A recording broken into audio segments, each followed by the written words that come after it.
No success has ever come from the top. It is always from the bottom up.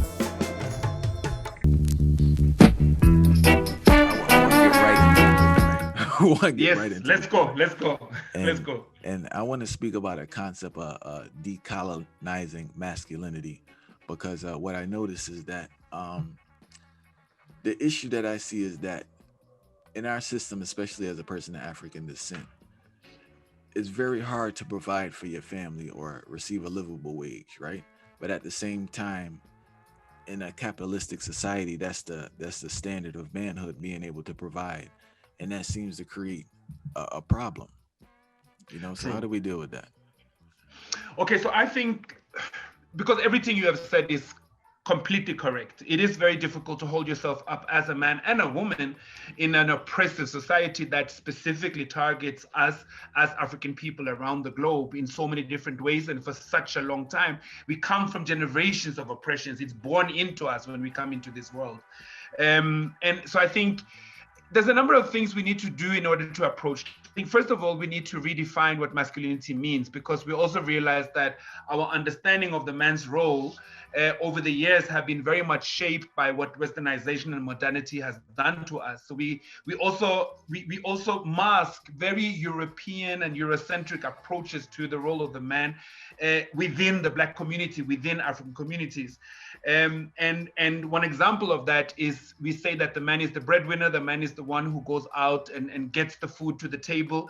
And we need to, first of all, we need to understand that African culture is not as stoic and as formulaic as that. What African culture allows us to do is to look at the situation we are in and then see what is necessary to be done.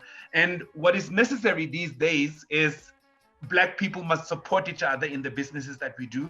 We're not very good at that. And that's something we need to take some responsibility for, because if we're waiting for the oppressive world to loosen its grip, that's not going to happen. It's us who's going to have to raise to a certain power, to a certain level, so that its grip cannot be as strong as it is. And that's the plan we need to have within ourselves. So I feel that, and part of the work that I do through an organization, we have a platform we have created here in Azania called Shabaka Men of Africa. We bring men together through dialogue, because I think, and this is something that I'll probably mention a couple of times through our conversation, that why it is hard to be African at this time is that we need to build and destroy at the same time. We need to heal and we need to dismantle at the same time. We need to build strong networks. We need to build strong families, strong businesses, but we also need to dismantle and destroy the oppressive tactics that have been ingrained into our ways of thinking, our ways of handling ourselves and handling our problems, the ways of dealing with each other, the noise that has come into places that used to be pure and holistic and healing. So that's two very, very different energies that we need to master them, and we need to know when to use what energy. Can you clarify the history of sex roles in African culture? Because I think people don't have a clear understanding of that, and they think that it has always been a culture of male domination and female subordination. And that is wrong. And as you were saying earlier, Africa is not one thing, and we run the risk of disrespecting a huge, complex reality and history when we narrow it down to small stories. But just to kind of shed some light on the question that came up about sex roles and gender equality, we originally, and I see this when I look at our ancient scripts and values from across the continent, we come largely from an understanding that the male principle and the female principle are mirroring each other and can only really thrive when they feed each other in an equal way. And what is interesting about African culture as well is that, so in the physical form, right, you have female and male. These two entities, as we can observe with our eye, this is a woman, this is a man, but masculinity or femininity are in the African concept much more broken into spiritual energies, not just the two entities. So everything masculine is alluded to the man, everything feminine is alluded to the woman, meaning that as much as, and let me say one more thing before I go further as well. These masculine and feminine values are very much contextual to situations. So if we are at war, it will be decided that now men need to do X, Y, and Z. Women must do X, Y, and Z. Not because they are women and they should do this from nature, but we are under threat. We are being attacked. Something is happening and we need to organize our society. And we're asking men to form a ring of protection around where we live, for instance. But then let's say we win that war and then we get to a place of peace. Now, men are not necessarily going to go out and fight and just be dominant and shout and scream all the time.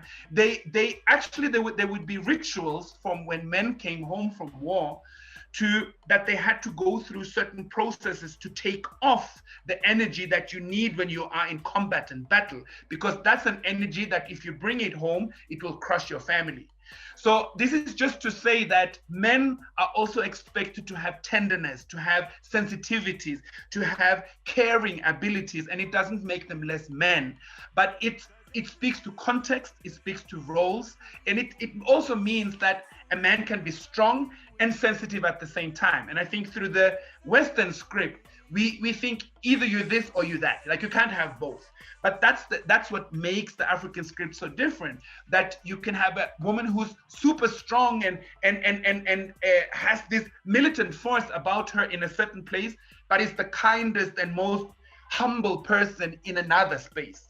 And that doesn't mean she's conflicted and confused.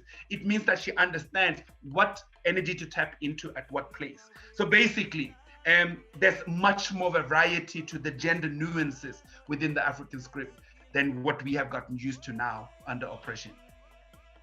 It's funny you mentioned that, because I walked into a bookstore probably over a year and a half ago, and I was trying to do a video shoot in a bookstore, and it was talking about like African men protecting African women, and then there was this girl. I thought I was saying something like extremely positive because from the scope that I'm looking at, but then there was this girl. She was proclaiming to be. I'm still confused. She was proclaiming to be a Pan-Africanist, but she's saying that my concept is wrong and it doesn't make any sense. Because she's saying that who tells me that a woman needs protecting? But from my standpoint, I know that's my purpose.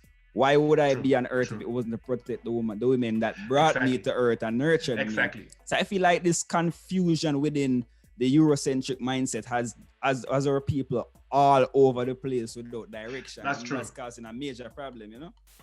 I completely agree. And it's a very good example you bring up. And I hear that also on the continent. And I think this is where we need to be better at dialoguing as African men and women, because we literally have our scars bleeding, like we have open wounds right now. So when you meet a sister who has maybe just come out of a relationship from a man who proclaimed to protect her, but he was actually strangling her. He was suffocating her. Every time she said, I want to start a business, he's like, start a business? Are you crazy? Look at you. You can't even count money. Stop this nonsense, for instance. So what she hears when you say, I see myself as a protector. What? You hurt me. I want to get away from you. You scare me. I don't want any protection from you. That's what she's hearing, but you will take offense saying, you see, this sister is lost. Maybe it's not lost. Maybe it's these wounds that we don't know how to talk about and address. Well, let me hear you say mountain, mountain.